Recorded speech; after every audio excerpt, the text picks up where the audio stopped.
Welcome back. You're still watching Daybreak on the 5th of October 2021. Good morning. My name is Sam Gituku. Just once again to quickly reintroduce the guest that we have in studio. We have Mahiri Zaja, the former vice chair of the IEBC, served up to, was it November 2016 or October 2016?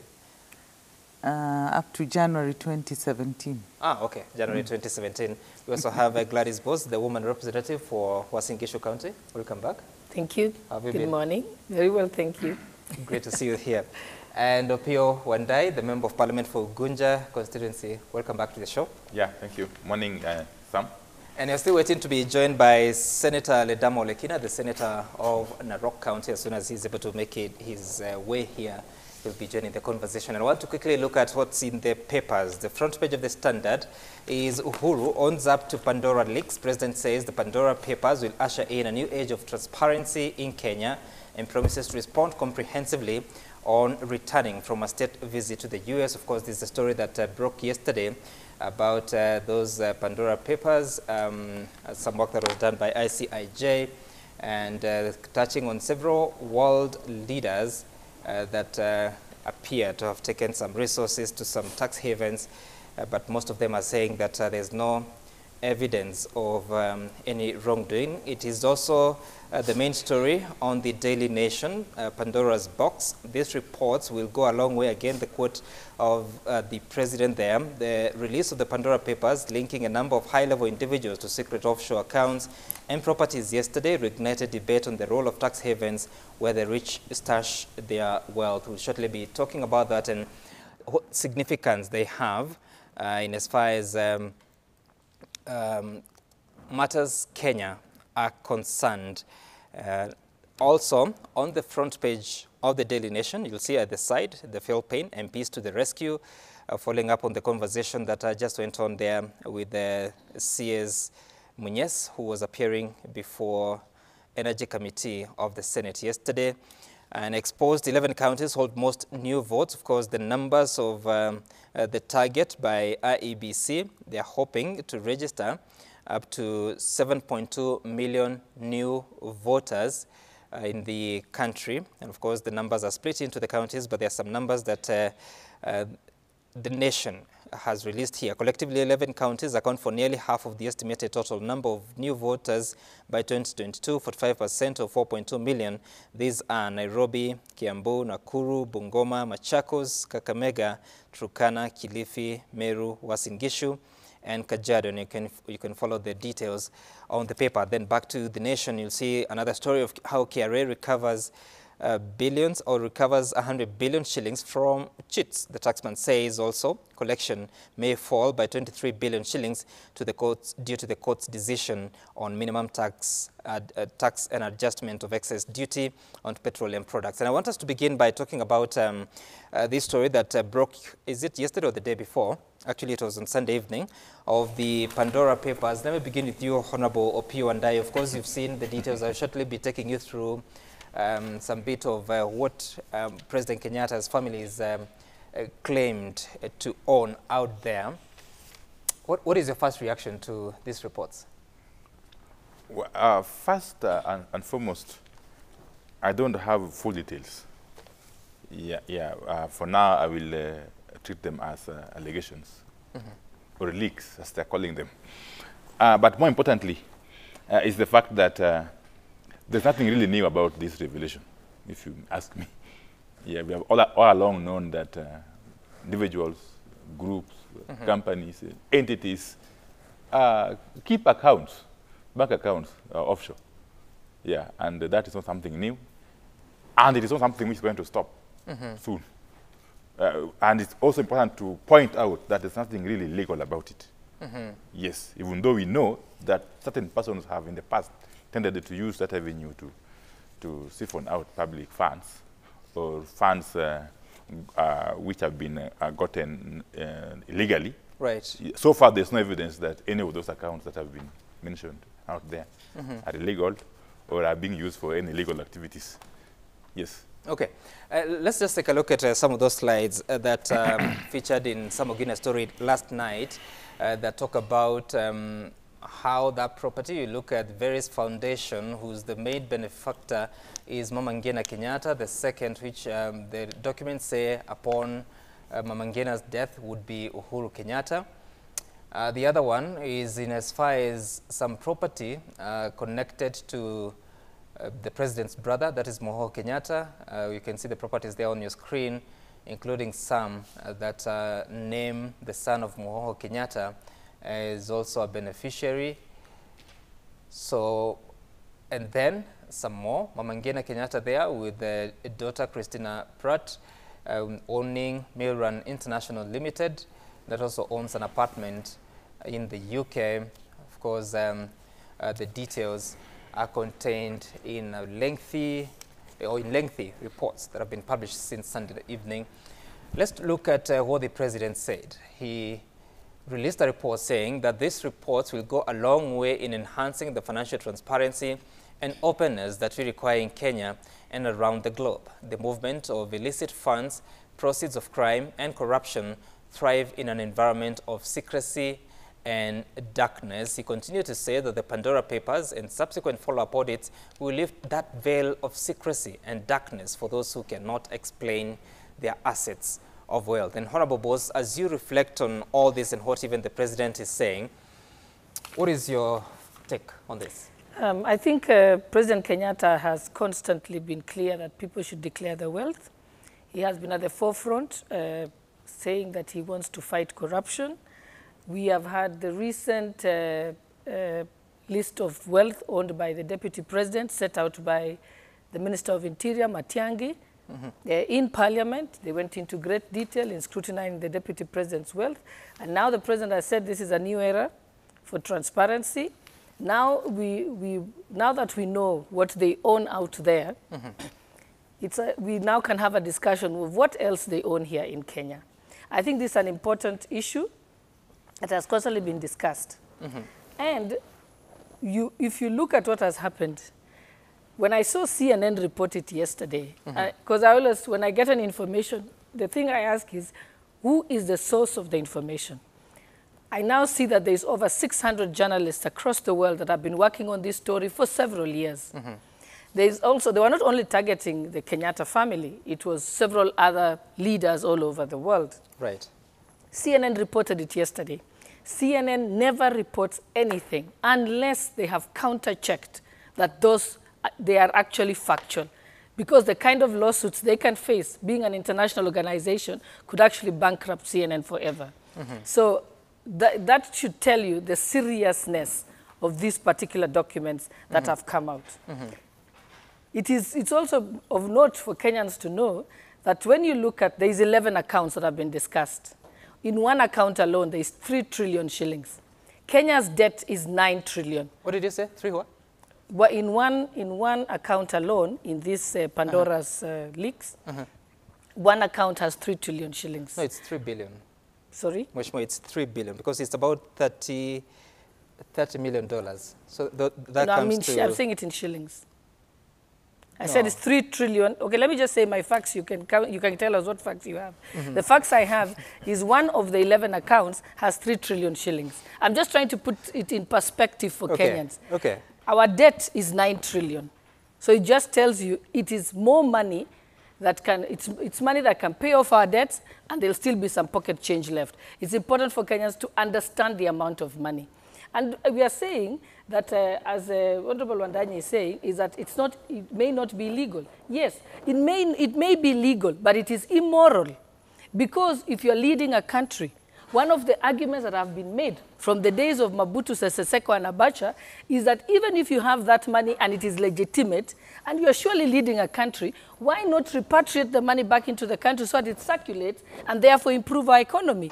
You cannot be leading a country that is suffering economically when you yourself are taking your wealth out of the country, especially when a lot of the wealth was made within this country.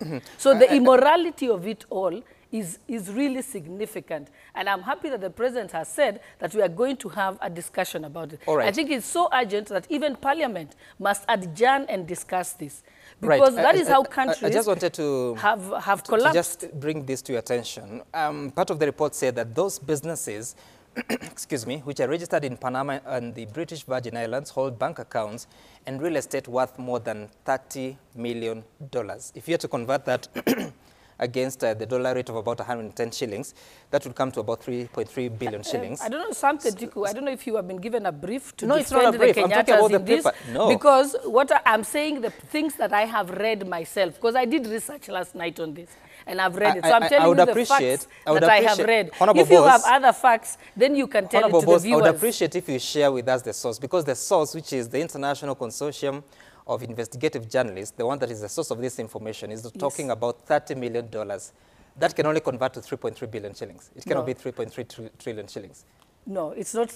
You're talking about, you read it in USDs properly, but I know that I read and converted it in Kenya shillings, and it's 3 trillion shillings. But anyway, let's assume, even if it's 3 billion, the fact that 3 billion shillings is being kept in offshore accounts, which could be money that is in the country circulating, is still immoral. All right, all right. It doesn't make it more moral. Okay. The fact that you can't say, oh, Mobutu Sese Seko only took a little money out of the country, not too much. It still is immoral. Of course, 3 billion shillings is a lot of money. No matter the just amount to contextualize it, Honorable Boss, wrong. It is sufficient to So finance. let's not argue about little figures. The point is, the principle is that a leader in the country, a family that's been leaders in this country and are still leaders at the moment, have money that is outside the country that has never been declared before in the wealth declaration forms. And when you're a leader, it is about time that all of us declare our wealth, what is in the country and out of the country. All right. It is also a conversation to say, if any leader who loves Kenya enough and is patriotic enough would make sure that their money is in the country so that it circulates, so that you're leading a country that at least the economy is doing well. Right now, we have enterprises that have closed because they've been taxed out of business. And just to contextualize it, I'm not saying it's small money. I just want us to be factual. But you can't hold their brief. Let me just also... This is not a brief. 3.3 billion shillings Sam, is a lot if you allow me. Just hold on. 3.3 billion shillings is a lot of money. It's sufficient to finance the devolution ministry for a year, whose budget is 3.24 billion shillings. But Honorable, Vice Chair Mahiri Zaja, as you reflect on this, of course, we live in a country that has all these challenges. People are trying to make a living from little resources. So when information comes that a president or his family has property out there, of course, every citizen of the world is free to invest whatever they want. But how should Kenyans be receiving this information at such a time? At such a time, it's really disheartening to read such news. And I think when it broke out, I watched it on CNN. And there was an investigative journalist from the Washington Post who was breaking it down, you know, for some of us to understand who is involved and how. Mm-hmm. And even explaining that some of this money, whereas the first instinct is to think that it is illicit, it is immoral, ill-gotten wealth, he said some of this money is kept away for security reasons. That is what some people say. For security reasons, they remove their money and stash it away. But imagine a country like ours with all the problems we have and the money involved. Definitely, it's a reason of concern for Kenyans. We have been trying to fight corruption since the time we passed the law on corruption, anti-corruption, the International Convention Against Corruption. We have failed, and we have admitted in public that we have actually failed to curb corruption. What we can do is try and minimize, try and curb the incidence of corruption. But you can see now this coming out in the open is of concern. And I would like to agree with Wandai that this is not the first time we are hearing about money being stashed away. Years ago, we heard about we had a big case in Kenya, and there were even extradition cases on former managing director of the Kenya Power and one MP, or was he a minister, Chris Okemo. And some of those cases went quiet. We don't know what has happened in the last years. Right. The other day, we saw the Golden Bag just coming out of nowhere, skeletons in our wardrobes coming out. So I think there is a lot of concerning information here. The president has come out to say that it will bring in transparency, which is a good thing. This is what we need when you are fighting corruption. You want to be as transparent as you can. You want to shine the light on those who are corrupt, those who are immoral.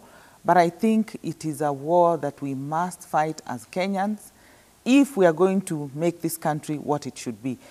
Okay, not to defend what we are seeing on the headlines today, but I think even when it broke out on CNN, we saw that there were other presidents involved. And I think the most I remember is the president of Russia. Mm-hmm. And they were giving such details of who and who has been involved. So I think we just wait for the details to come out. Right. And probably from there on, this is when we can now, as Kenyans, say, okay, this is our problem. So how the leaders will tell us, how do we go about it? And Kenyans, of course, at this time are struggling with the debt, the national debt, as Sholei has said. Mm-hmm. It's in trillions. And, we have a budget that is underfunded in almost every sector. Our budget is so underfunded. Today we are here discussing elections. And I'm sure we are going to discuss how IEBC does not have enough money and has not had enough money to carry out its activities. Until they started the mass voter registration yesterday, we didn't hear much about what they've been doing. So I think it is quite disheartening that a country like ours, still developing, that we can be saddled with other problems other than what we already have, the national debt, a struggling economy, healthcare that is just a burden, and especially now that we have been faced with the pandemic. Right. It hasn't been easy for the normal, for the mwananchi to navigate the pandemic. And yes, we have a myriad of problems. We can't finish them now. Okay. Yeah. And just to introduce Senator Ledamo Lekina from Narok County. Good morning. Good morning. Sorry for the short or long journey.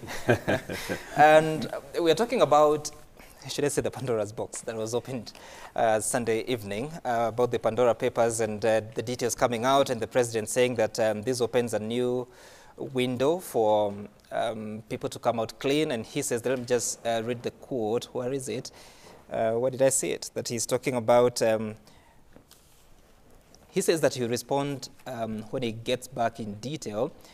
Well, I'll find the quote, but he's talking about, yes, there it is. The Pandora papers and subsequent follow-up audits will lift that veil of secrecy and darkness for those who cannot explain their assets or wealth. And I want us to begin there, Senator Olekina.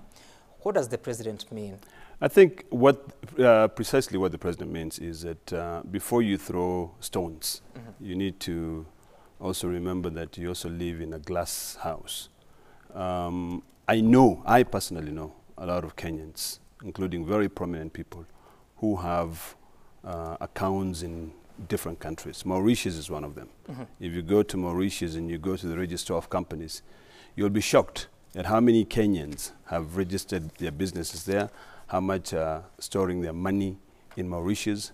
Others even own businesses in this country, but those businesses which are held in this country are registered in Mauritius. And I think this is not the first time. What kind of Kenyans are these? I mean, businessmen.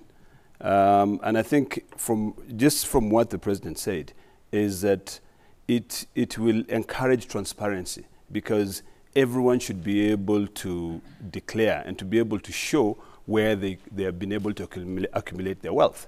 You know, there's so many people in this country who have grown up outside the country. You know, it's not the first time that, that doesn't mean that they don't have any businesses abroad, you know. And the Kenyatta family is known to have been in business for many, many, many years.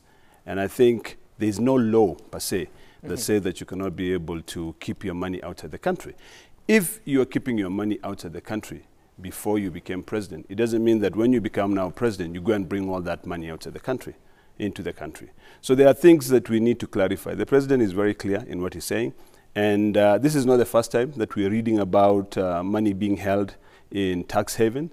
We had the Panama Papers, which clearly showed us Kenyans, including sons of the former owners of the Imperial Bank, You know, they own a lot of money outside the country. So I think we have to look at this thing very critically. We cannot just jump and say, oh, this is illegal, this is immoral. But because she raises a question of morality, and of course... Who is she? She's the woman representative for Uasin Gishu. Yeah, then say women representative for Uasin Gishu.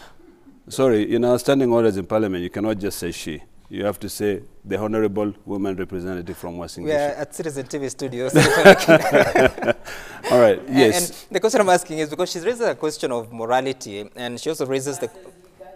yes, Yeah. and she highlights the plight that Kenyans are going through. Yeah. I mean, one would think that resources, Kenyan resources should be of benefit, should circulate within a country. It doesn't stop you as a businessman to invest wherever you want. But how do you reconcile that? How do you approach Kenyans and tell them that your leader, X or Y, has property outside this country that is not of benefit to the rest of you? I like the way you brought it up in your introductory remark. You said Kenyan resources. How sure are you that those were Kenyan resources? You know, I might own a property abroad. You know, did I acquire that property with the money that I got in Kenya or when I lived abroad? So really, you have to be able to differentiate between the two. I'm not saying that it should be, as a president, you should have property outside. But before you became president, you were a businessman. You know, you grew up in a family that did business. We know very well that President Kenyatta grew up in the States. And I'm not defending the president here, but I'm just being pragmatic in the sense that if you lived in the US, and you saved your money. I lived in the US. I have an account in the US, you know, because I lived there for 20 years, you know. And the fact we have to differentiate the two. And I like the statement made by the president that this will enhance transparency because everyone should be able to tell where they've made their money. No one has stopped you from saving your money from another country. You can be saving your money there for interest. If we now pass a law in Parliament, and I think we've been dilly-dallying in passing a law, if we pass a law in Parliament that prohibits any leader from owning any properties abroad, then we could be talking about something completely different. But as it is, I want people to show me where it is illegal or immoral for any leader, not only the president, to own property abroad. You have children, you have relatives. Mama Ngina Kenyatta started doing business donkey years ago. You know, it is not just the other day. So we have to be very pragmatic. We cannot just be emotional, you know, or sensational when it comes to discussing issues about, you know. Okay, think about that. No, let me just finish. What I'm saying is that we should not be emotional or sensational when it comes to discussing issues of properties. If you are now telling me, and this is why I'm very happy that my colleague here is coming up with a law in terms of you know, corruption. If you're telling me that governors today, who we know just the other day, you know, some of them who lived in apartments in Westlands or who lived in apartments in Parklands, you know, end up owning huge properties in Karen. If you're telling me that those governors own properties abroad, then I'd be very keen in following to see where they got the money to buy those properties from. Yet, before they became governors, they were living in Pangani in an apartment. Wow, okay. Honorable Pio, as you raise your point there, I'd also wish that you reflect on the consequence of this, because we live in a country that corruption is such a serious issue. And what then stops someone to steal public resources? I'm not now talking about the president's property, but what stops another Kenyan, whether a leader or whatever, or a businessman, to steal public property and push it away to those tax havens? You know, Sam, the problem we have in this country is that we want to politicize everything. You know, the moment you start politicizing this issue, then you lose the point. Why do I say so? I've heard from my sister here that since recently the CS Matiang'i disclosed to the properties owned by the deputy president, therefore, it is in order that the president also goes ahead and discloses his properties. You see, that is missing the point. The properties that CS Matiang'i was talking about are those properties that are owned by the deputy president and are being guarded, supposedly, by the police. I don't know if the Kenyan police are guarding the money in those tax havens. But that aside, we have also been told that you needed to disclose this in the wealth declaration forms. Who has seen whose wealth declaration forms? Those forms, as far as I am aware, have not been made public, including mine. Okay, and therefore nobody knows. Should they? Nobody knows whether the president has disclosed those properties in his wealth declaration forms. Should they be disclosed? Would be engaging in, the law doesn't provide for that. Yes, it would be engaging in mere speculation. But more importantly, in a capitalist society such as ours, it is not wrong for one to aspire to grow his wealth portfolio. Okay? And the more you grow your wealth portfolio, I believe you want to also diversify and also spread the risks. But the question is, yes. And I remember watching on Monday Report last evening, and some of the reasons why people may put money or resources in such tax havens is for the sake of stability, security, to ensure that political I'm coming to that. instability does not affect it. But how do you stop corrupt persons from stealing public resources and pushing them to such a situation that they'll never really be reached? I'll come to that. And therefore, there's even no evidence yet that those monies that are stashed out there are not generating profits, which are again brought back into the country. There's no evidence. Nobody has done an investigation, an inquiry to establish that these monies are stashed out there and they're not helping Kenyans. But more importantly, if you want to deal with corruption, you don't deal with corruption at the tail end. You deal with it at the source.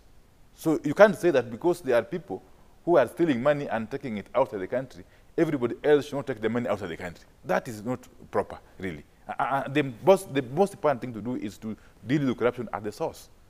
Stop see loopholes through which people would want to would siphon out public funds at the source. But again encourage people who want to engage in international business, people with money who want to invest across the world. Allow them to do so as long as they do it in a legal manner. Yes, and there's no obligation on the part of any single Kenyan. Of course, it's not far-fetched. It's actually something that has happened, or there's an allegation that it happened with the case that she referred to about the former Kenya Power leadership and former cabinet minister. And I'm saying, when and if it happens, deal with it. Okay. It can't be a matter of yes. All right. So, Honorable Boss, where do we go from here? Okay, I think we need to put this in context. When we talk that many Kenyans have had accounts abroad, each case is judged based on its own circumstances. In the case of Okemo and Gishuru, it was money that had been corruptly earned and then paid out in overseas. That's a different matter altogether. Here, we are talking about a public officer where we are required by law to declare our wealth. As Senator Ledama says, it is not illegal for any of us to have accounts overseas. The issue is, as a public officer, when I put it down in my wealth declaration form, I should indicate that I have the following properties, the following monies in a Kenyan account, in this account, a Mauritius account in Mauritius, or in Europe, and so on. That is what we are required to do. That wealth declaration form does not become public until such time as somebody is being charged with corruption or so and so. But the practice in Kenya has been, we have seen our presidential candidates declare their wealth. And I think if you look at the presidential debate running up to the 2013 presidential elections, Uhuru Kenyatta did declare his wealth. He said, I own, land in Taveta, these companies, and so on. He actually declared it during the presidential debate. Right. So what he declared as a presidential candidate is in fact public. Kalonzo Musyoka has also declared, did declare his wealth, I think also during those discussions and their quest for it. The issue then, even when you say that I have proper bank accounts abroad or properties abroad, what usually as a public officer is the question is, where is the source of that wealth? Which is what Senator Ledama is referring to, is that in the case of those governors you're talking about, the issue there will be the source of the wealth. Now, let's come back to these Pandora's papers. Those facts have been stated on the wealth owned by the president's family. The question will be, I said, as a person, Okemo or Gishuru have never been on the forefront fighting corruption. Neither have they said they want to be leaders who are corruption-free and they want to clean the country of corruption. So, but in the case of the president, it is a case of, is it called preaching water and drinking wine? Eh? So that is the case. We put him at a higher moral gauge because he has been discussing this personally. There's a point that was raised by himself. Honorable Pio. As you continue the response, reflect on it, because he says that so far there's no evidence to show that whatever is in those accounts is proceeds of crime or proceeds of corruption. No, that's exactly why I'm trying to differentiate it. There is the issue of having the property, owning properties abroad and so on, which is legal. But there will be a question of the source of the wealth. That is, when you talk about corruption, he has a case, I think you have a bill in Parliament relating to corruption. It goes actually to the source. That's how corruption investigation is done. But in this case, nobody is discussing the source. What we are discussing now is that it has been internationally researched by journalists, and this information has come out, that various heads of state across the world have these properties. Heads of state actually are held at a higher moral gauge than anybody else. All right. And that's why we said, and morality is not documented. It's not a law. It is what is expected of them, especially when the person themselves have said, this is how I want to be judged and this is how I want to run my government. All right. So yes, it would be, we are interested on him. Hear you, Honorable Boss. And the president has been clear about scrutiny of people's wealth. So it's good now that we know what is abroad. He had told us a bit of what he has in the country. Maybe now he can come and complete the wealth declaration. All right, I need us to take a short break. In 20 seconds. I think we have to differentiate between being a beneficiary and being the person who has been able to acquire that wealth. Because I've listened to CNN, I've listened to international medias describing this wealth. Some of this wealth places these individuals, like the president, as a beneficiary. Nothing says that I cannot, as a parent, I cannot list my children as beneficiaries of my wealth. Does that mean that my children are the ones who have acquired that wealth? In fact, lawyers make it very difficult. You are one of them. It makes it very difficult for even ordinary citizens to know what what they have been bequeathed by their parents or by their relatives and friends. So I think if we are able to differentiate clearly between what has been acquired by the president since he became president and he decided to stash that money abroad, then and what has been bequeathed to him by his family, then we can be very open and clear on these matters. All right, Senator Olekina, we have so much information that you do not know. The conversation continues, but of course it's an important point for a country to have this discussion. After the break, we continue with matters money, this time round politics of money. Parliament, that is the National Assembly, sometime last week voted against the Campaign Financing Act regulations that would have made it easier for IEBC to regulate campaign financing. They also said that the spending limits cannot work. Never mind, they had been gazetted by IEBC on the 9th of August as per the law. So do they have the force of law, or are they lost just because of the decision by Parliament? We have that conversation after the break, and also asking that question, would a poorer candidate, that is who is not of the means, like the wealthy politicians, would they make it through the ballot? We seek the answers after the break.